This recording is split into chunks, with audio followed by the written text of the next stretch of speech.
Bendecidos en el Señor Jesucristo, agradecido por su inmensurable gracia y amor. Hoy, una vez más, con disposición de compartir la hermosa palabra del Señor. Vamos a digerir un tema, como siempre, bastante motivador para el oyente: el efecto de la sangre.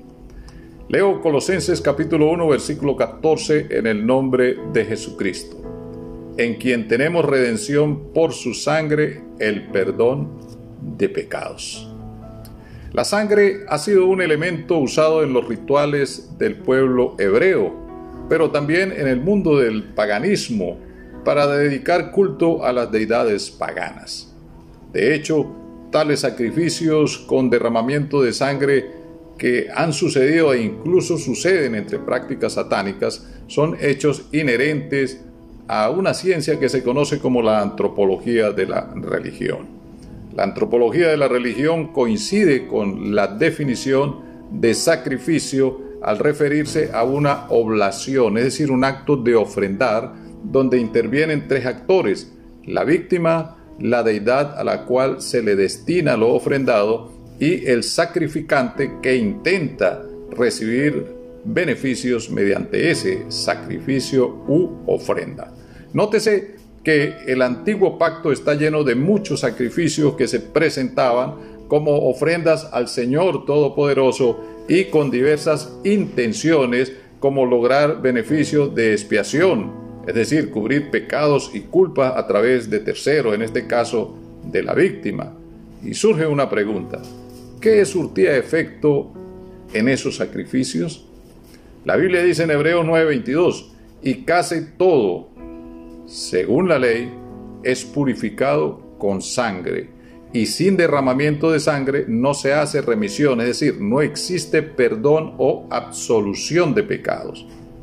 Esa expresión, y casi todo era purificado, se refiere a que la sangre de animales no logró nunca el objetivo. Por ende, bajo ese sistema ritualista, se repetían los sacrificios una y otra vez, año tras año, pero nunca pudieron limpiar por completo a quienes los practicaban.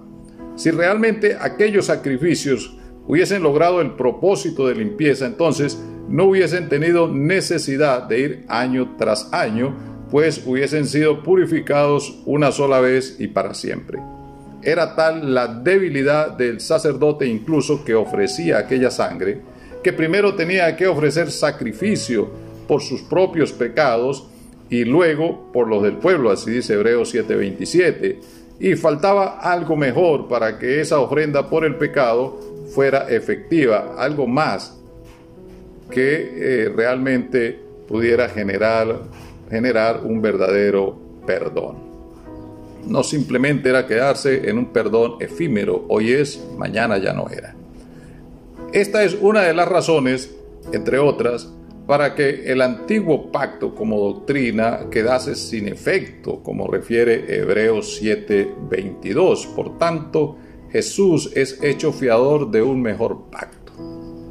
Y dice el capítulo 8, versículos 6 y 7 de Hebreos: pero ahora, tanto mejor ministerio, es decir, mejor servicio, es el suyo, refiriéndose a la manifestación de Dios en carne, cuanto es mediador de un mejor pacto, establecido sobre mejores promesas. Por ende, si aquel hubiera sido sin defecto, ciertamente no se hubiera procurado lugar para el segundo, y es entonces donde se introduce el cambio requerido. Cambia la víctima para el sacrificio, cambia el sacerdote, y ahora el sacrificante deja de serlo, pues es una víctima del pecado y requiere de la sangre del Cordero de Dios para alcanzar vida. Levítico 17, versículo 11, les declaraba, refiriéndose en sentido profético a la sangre de Cristo: porque la vida de la carne en la sangre está. Israel no comprendió que apuntaba a la manifestación del Señor cuando se presentaría el sacrificio como el Cordero de Dios al que se refirió Juan el Bautista. Allí en el capítulo 1, versículo 29 y versículo 36, he aquí el Cordero de Dios que quita el pecado del mundo. Esa sangre preciosa y sin mácula no cubre pecados. Ella limpia y quita el pecado de la humanidad al recibir ese bautismo en el nombre de Jesús para que sus pecados sean perdonados. Entonces no se requieren sacrificios, solo basta creer para empezar a recibir los beneficios de esa sangre poderosa, el efecto de la sangre del Cordero. Pablo en los versículos 12 y 13 insta a dar gracias a Dios por haberlos hecho aptos para participar no del sacrificio, sino de los beneficios eternos a causa de ese sacrificio, a lo cual el apóstol llama la herencia de los santos en luz.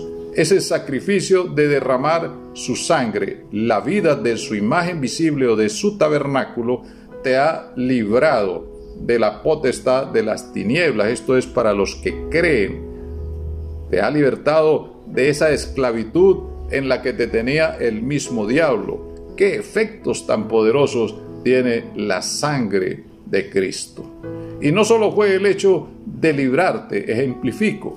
Si tú caes en manos de ladrones, te golpean a tal extremo que quedas casi muerto, y alguien llega y te libra, pero no hace nada más, ciertamente no tiene gloria en lo absoluto. Lo ideal es que te lleve a un centro médico, te brinden atención. Esto hacía la ley de los sacrificios con sangre de animales, era una ayuda temporal. Pero el efecto de la sangre de Cristo es extraordinario. No solo te limpia y te quita el pecado, sino que además te otorga herencia y te transporta al reino de aquel que dice: yo soy el camino, yo soy la verdad y yo soy la vida eterna. Te lleva al reino de aquel que se presenta como la resurrección y la vida. Te traslada al reino de aquel que dice: yo y el Padre uno somos. Quien me ha visto a mí ha visto al Padre. Te promete llevarte al reino de aquel que dice: yo soy el alfa y la omega, principio y fin, el que es, el que era, el que estuve muerto, y he aquí que vivo por los siglos de los siglos, el Todopoderoso. Y reflexiona Apocalipsis 7:14. Juan vio en el cielo una multitud que habían lavado sus ropas y las habían emblanquecido con la sangre del Cordero. Y Apocalipsis 12:11 da testimonio que la sangre del Cordero, que es poder, dice que en la sangre del Cordero se vence y se obtiene victoria. Por eso te invito a seguir en contacto con la verdad. Y recuerda, la sangre de Cristo tiene poder, porque la sangre de Jesucristo nos limpia de todo pecado. Tu conexión con Cristo es vida. Su hermano y amigo, Pastor Arnoldo Rincón. Bendiciones.